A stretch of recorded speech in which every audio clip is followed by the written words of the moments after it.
Yo, what's up everybody? Welcome back to the channel. Today we're going to be dropping a review on this manga right here, The Fiancee, Chosen by the Ring. That's our main character right there. Her name is Aurora Elaporta. So yeah, let me talk a little bit about the build of the book. Very standard tankobon size, standard book. There's no foil, there's no embossed letters. Just pretty basic. That's the spine right there. Published by Yen Press. Now let me talk to you about the creators. We got here an artist, Jun Hayashi. On story, it's Yu Matsuyuki, and on character design, Yasuyuki Torikai. So we got three people on it. The artist and the person that designed the costumes and so forth for the characters are not the same person, right? So that's kind of interesting. I've been seeing that trending lately, where on a lot of the mangas now, you have one person that designs how the characters are gonna look, then the artist that's actually gonna draw the art on the book itself, right? Pretty interesting the way they're going with it with manga nowadays. So anyways, this is our main character. She's the one on the cover, like I said earlier. She's into embroidery, and if you can see here, she has like a lot of needles there and thread and so forth. Then she has embroidery here, like she likes to sew on things. That's important to the story. I'll get to that when we get to the spoilers.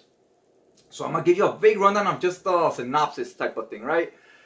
It starts off with she's at this party, and bam, a ring just hits her in the head. And she's like, what the hell? And this guy shows up, this knight, but he's also like a prince, but not the main crown prince, right? And he says, he picks up the ring, he says, oh, I hate you. And he goes, oh, will you marry me? And she's like, what? I don't even know you, right? Once he starts talking to her, he's like, well, the ring hit you, so I want to marry you. And she's like, this is such a dumb way to decide who you like, right? And he tells her he's being pressured by his family and so forth. He's royalty, so you have to have married, have kids and all that to pass on the wealth, right, to the generations. And he's like, I'm being pressured by all this, and if you just did me this favor, and we could be fake dating, you pretend you're my wife, and I get them off my back, right? They leave me alone. And she's like, you know what, my family, I'm kind of dealing with something similar. She's like, maybe if I had someone, it'll do me some good. That way people get this pressure off me, and she could concentrate on herself and her life, right? So this is beneficial for both of them. So I was like, okay, so that's basically how the story gets going, right? What I thought about it, the two characters, for the first half of the book, they were kind of, there wasn't much to them. They were kind of simplistic. But once we get to the second half, they start getting some development going, right? So you start seeing what's his thing and what's her jam, and we start getting different personalities and so forth. And I started enjoying the book a lot more, because now we got, now they're not cookie cutters, right? They're not both just the same thing. So that was pretty cool. Now the art is solid. Some pictures on the screen. The art is really good. I was digging the way he was doing the panel layouts, and also the pencils themselves. The style is pretty good. It had a lot of different shades of gray and so forth, with different tones, which I enjoyed. And there was moments where just with the art by itself, without reading any dialogue, you kind of get an idea of the characters' moods and so forth, right? So I really enjoyed that. That's a sign of an artist that's good at storytelling, right? Right, now we're gonna start getting, I'm gonna give you some more thoughts of what I thought about the characters, but it's gonna maybe get slightly into spoilers, so you've been warned from here forward. There might be some vague spoilers as I speak, right? Because, for example, we start getting into how the characters interact with each other and so forth, and I really enjoyed that. It had a very realistic feel to it to me, as far as how a relationship works, how people communicate or how they react to each other in situations.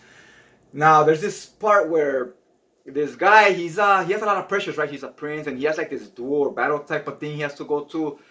So he's training for it, and his mind is focused on his task at hand, right, on his job. And Aurora, she like speaks to him sometimes, and he's like somewhere else, right? He's focused on other stuff, and he kind of ignores her without wanting to. And she thinks he's angry at her.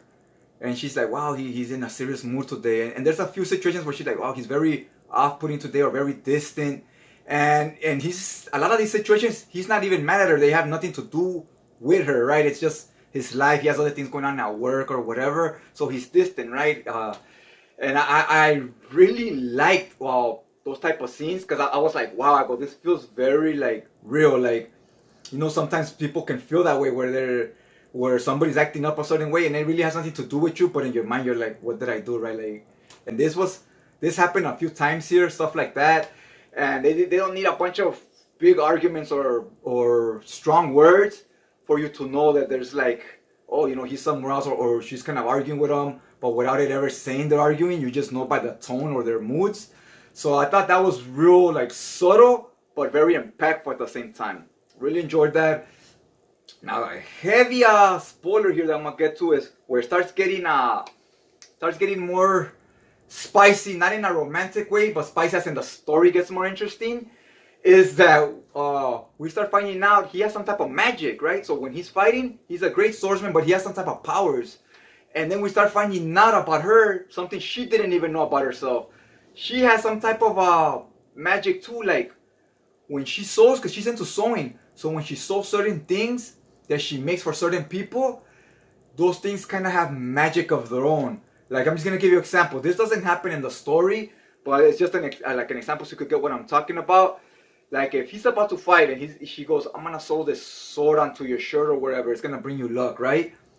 He'll put on the shirt, and since she sewed this specifically for him and gave him this piece of clothing, now he can fight better with a sword, right? And she doesn't know he's giving him this power. So she does little things like that for people, and it's like, wow, like you kind of have powers. You're like a mage, right? So it's kind of, that's towards the end of the volume, and I was like, oh, things are getting more interesting now. Like these ain't regular humans. They have some type of hidden abilities, right?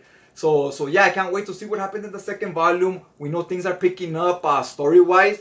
The first volume was kind of getting to know them and their personalities, and now like the story's starting to go. Can't wait to see where it goes, basically, right? Because it hasn't really gave too much away plot-wise to where it is the mangaka's taking this to.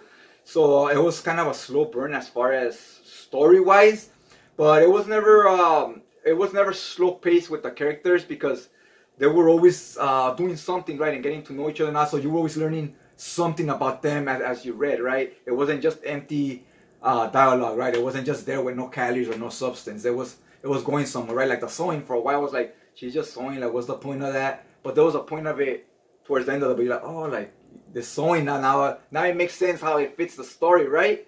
So yeah, guys, again, the art is really strong on this, man. I'm really enjoying it. I think this is a Josie, but the art is like, it could have been shonen, right? How good it was. Also, I think it's gonna have more of a shonen feel to it, because now we're seeing he's a great swordsman and he has powers and so forth. So it looks like there's gonna be more action and fight scenes and stuff going forward as well. So if you read this, let me know what you think about it in the comment section down below. Can't wait to get to volume 2. For me, this one was kind of like a 7, but like a strong 7 with like a lot of potential to get better, right? So yeah, if you read this before, let me know in the comment section what you thought about it. Other than that, hopefully you liked the video. If you did, go ahead and hit that like button. You know, help your boy out right here. And other than that, I'll check you guys out next time.